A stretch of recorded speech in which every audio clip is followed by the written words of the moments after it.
I was born into a poor family who survived off welfare. It was me, my grandma, my mom, and my two younger sisters. Our dad left when I was 5, and my youngest sister had just been born. When I was 16, I wanted a job so the family could have a little extra money and we could afford to eat second helpings at dinner time and turn on the heater once in a while. But the only job available for a black teenager was a part-time job paying minimum wage. If I got the job, we would no longer be eligible for welfare or Medicaid, and the job wouldn't offer medical or retirement benefits since it would be part-time. Plus, a bunch of my income would be taken by taxes and our rent would increase. And they always told us that working was the way out of poverty. Due to this, the only way to make some real money was for me to sell drugs. There was no paper trail, no evidence, and there wasn't anyone I could think of who would turn me in. If it weren't for racist police searching me without a warrant, then I would never have spent 20 years of my life in prison. The police took any opportunity they could to question a, quote, suspicious-looking black man. They would hold you up and provoke you, causing the situation to supposedly escalate. In many cases, if you simply defended your rights, they would claim you're showing signs of aggression and brutally detain you. People try to blame the tension on us, but how come you never hear of a white person beaten up by the police? After so many brothers have been murdered by the state, there's nothing left to resort to but rioting. Illinois. Last week, I was this close to losing my home. These riots ain't doing no good whatsoever. Yes, I want my sons to be able to walk around unencumbered, but these rioters make us look like we need to be put in jail cells. This just ain't the right way to go about it. Not to mention the riots have devalued the property of my house, so wanting to sell it is out of the question.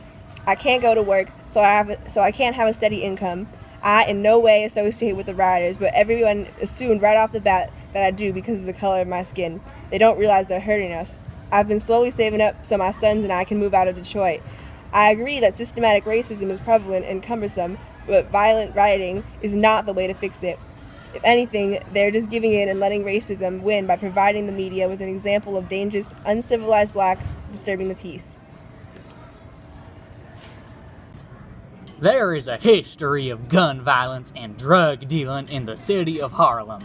As an upholder of the American law, as well as a loving husband and parent, it is my duty to respond to suspicious activity. I get paid to assure that my 10-year-old daughter can walk home from school safely without having to worry about gang members selling drugs. We police have strict protocols which we follow.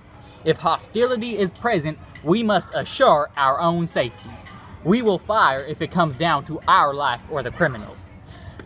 That will always remain the case, and no amount of protest will bring about change. The police shall continue to monitor the streets and keep the peace to assure that rioting does not break out. This isn't a race issue. This is an issue of common sense. Everything those people need are handed right to them, and they don't take advantage of it. Instead, they waste the opportunity and abuse the system. They choose to make things dangerous for themselves by forming these isolated communities where there's prominent drug activity, gang violence, and theft. Rioting especially does not help their cause. It makes them look like people who don't have the mental capacity to sit down and properly channel what they want to say. It's awful to think about where our country could be if we truly left these issues behind when we were first given the opportunity. In the end, I just don't get it. Why is it socially acceptable for somebody to make countless stereotypical comments and blame their shortcomings on race? Yet, as soon as somebody not of that race wants to repeat any of these so-called facts or integrate them into their developing knowledge of the world, they are chastised and even threatened.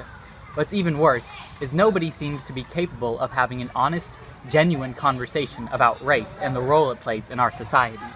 Conversations consist of inappropriate jokes or overly aggressive assumptions. There's no middle ground. To top it all off, the same people that uphold stereotypes and act in a manner that heightens racial tension are in many cases the same people that protest injustices stemming from the existence of prejudice and racial tension. For racism and prejudice to truly be abolished, we must assure that we are not subliminally messaging future generations and allowing racism to live on through the subconscious. Why are people rioting and disturbing the peace in protest of a problem that only they can fix? When somebody is angry and wants to change the world, they should start with the question, what am I guilty of?